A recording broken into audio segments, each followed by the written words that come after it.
வணக்கம் ஸ்பைசி. ஒரு வாரத்துக்கு முன்னால் கிருஷ்ணா கதிர்வேல்னு ஒரு படம் பார்த்தேன். படம் நல்லா இருந்துச்சு. கிளைமேக்ஸ் அப்படியே என்னை ஒரு மாதிரி ஆக்கிட்டு நானும் படம் நல்லா இருக்குன்னு ரிவ்யூ பண்ணேன். மறுபடியும் ஒரு வாட்டி இந்த படத்தை பார்ப்போமான்னு பார்த்தேன். நல்ல படமாக இருக்கேன்னு, இவ்வளோ நல்ல படமாக இருக்குன்னு இந்த நல்ல படத்தை யாருமே கண்டுக்கலன்னு தோணுச்சு. கிருஷ்ணா கதிர்வேலன் இங்கே ரெண்டு கேரக்டரும் இன்னும் வாழ்ந்துட்டு இருக்காங்க. அப்படியே அந்த கதை இருக்குது. ஒரு அப்பாவி பையன் தான் மனசார லவ் பண்ண பொண்ணுக்கு இதெல்லாம் பண்ணுவானான்னு அப்படின்னு தோணுச்சு. இந்த படத்தில் ஆணவ கொலையை பற்றி அவங்க இந்த பொண்ணோட அப்பா ஒன்று சொல்லுவார். இது வரைக்கும் ஆணவ கொலை பண்ண யாருமே நல்லா வாழ்ந்ததா சரித்திரமே கிடையாது. நானும் அதை பர்சனலாக ஃபீல் பண்ணியிருக்கேன்.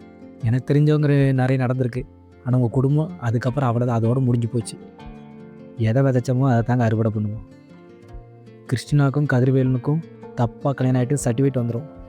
அதை எப்படியாவது சரி பண்ணணும், நம்ம லவ் பண்ண பொண்ணு நல்லா இருக்கணும்னு போராடுவான் கதிர்வேலன். அப்போவே கிறிஸ்டினா மனசில் கதிர்வேலன் இணைஞ்சிட்டான்.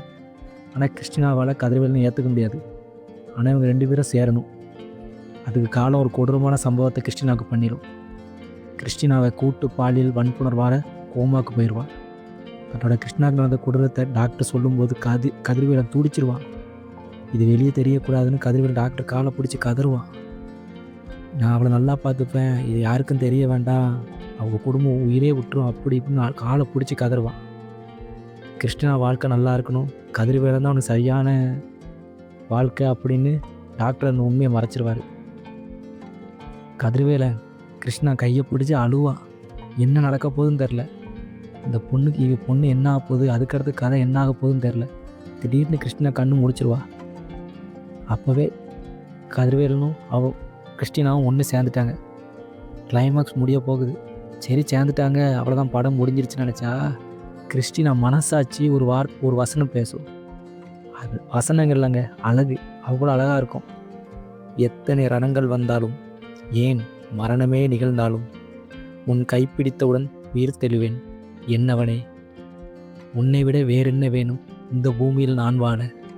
அழகாக இருக்குல்ல? இந்த படம் ஃபுல்லாக பாருங்கள். அப்போ தான் அந்த வசனத்தோட இம்பேக்ட் உங்களுக்கு புரியும். இந்த படத்தோட மியூசிக் டைரக்டர் எஸ்.ஆர். ரகுநந்தன். இந்த டயலாக் வரும்போது அவர் ஒரு மியூசிக் போட்டிருப்பார். அப்படியே கண்ணீர் வந்துடும். இவர் தான் நீர்ப்பறவை படத்துக்கு மியூசிக் போட்டார். அண்டர்ரேட்டட். டைரக்டர் எஸ்ஜேஎன் அலெக்ஸ் பாண்டியன் அவர்கள். Thank you sir. சூப்பர் படம். பட் அண்டர்ரேட்டட் தான். இந்த படம் பேசுவாங்க இன்னும் 2-3 வருஷம் கழித்து. பாருங்கள், இந்த படம் முடிஞ்சால் போய் பாருங்கள். ஓடிடியில் இருக்குது. நல்லா இருக்குங்க, ரொம்ப நல்லாயிருக்கும். கொஞ்சம் கிளைமேக்ஸ் கொஞ்சம் லைட் காட்டுற பீப்புள் கொஞ்சம் தாங்கி பாருங்கள். பட் படம் சூப்பர் படம் தாங்க.